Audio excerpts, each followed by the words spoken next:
ISIS has gained an edge by using social media to recruit and direct new attacks. But what if the U.S. and its allies could fight back by incorporating what ISIS does best? General Stanley McChrystal redefined counter-terror strategy while leading the Joint Special Operations Task Force in Iraq and Afghanistan. Instead of running every decision by a general, his approach emphasized sharing information and empowering those under him to act quickly.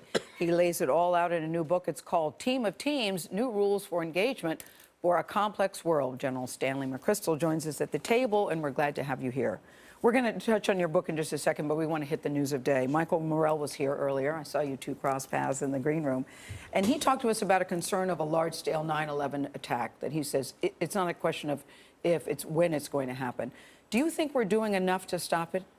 Well, I think we're doing a lot, but I think the problem is we tend to work in silos. And so we tend not to connect the pieces together. That was the story of 9/11. And the challenge in all of those kinds of threats is pulling the pieces of the puzzle into a single picture. Well, we thought we corrected that after 9/11. What happened? Well, organizations tend to drift apart, plus inside organizations, people tend to get in their desk, in their cubicle, in their office, and information becomes very difficult to share.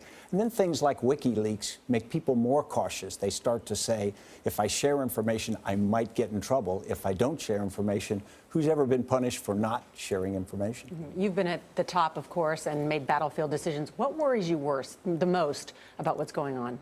Well, the fact that we are focused on ISIS as the problem. And I think that ISIS is a problem, but I think it's really a symptom of a much greater problem. I think if you think of the region as a body that has HIV/AIDS, ISIS is that little disease that comes in when the immune system of the region has been weakened so much by instability and a lack of a political narrative. And so in reality, if ISIS went away tomorrow, we'd have a huge problem still in that part of the world. So if we don't look at the fundamental problems, then ISIS or son of ISIS or grandson of ISIS will be a problem for years and years to come. You say really the biggest challenge isn't often the enemy, but it's the environment that we're working in. And that covers many, many areas. When we were in Iraq in 2004, I had this extraordinary task force of superbly equipped and exquisitely trained small teams. That's what we were best at, and we were losing. And what we found was it was not al-Qaeda in Iraq. It was not Abu Musab al-Zarqawi as a huge leader, although he was effective. What we found was an environment in which information passed so fast and things were interconnected so much that complexity had hit a point where you couldn't operate in discrete teams and have an effect. You had to create a network that was organic in its ability to adapt. That's what al-Qaeda did. They didn't do it consciously. They did it automatically. What do you mean by team of teams? Well, team of teams really takes a small team that you're familiar with, where people finish each other's sentences and has common trust and purpose, but you try to scale that. Suddenly, beyond about 100 people, it's really hard. But yet people in other organizations you mistrust because you don't know them, because their culture's different, their backgrounds are different. But what we've got to do is pull that team of teams. Think of the United States government, the different parts of the government, or parts inside Department of Defense or anywhere.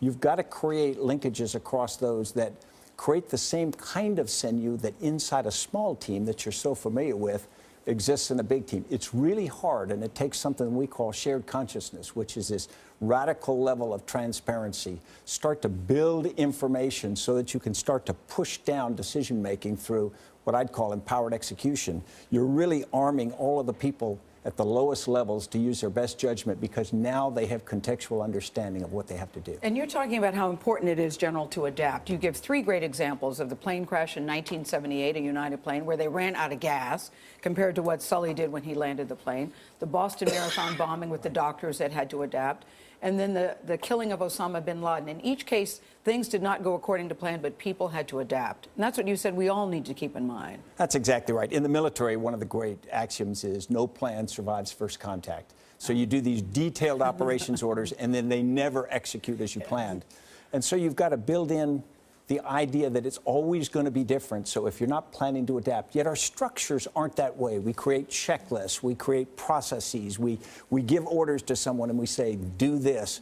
But then the situation changes, they're there, they're far from you, and they're in the position, do I do what I was told or do I use my best judgment? If we don't get a culture where they are informed by information and empowered to use their best judgment, we fail. So best judgment is the way to go. You have to remember that here on CBS This Morning. Use your best judgment. All right, General McChrystal, great to have you here at the table. Thank you so much. Congratulations you. on the book. Thanks so much, Norm.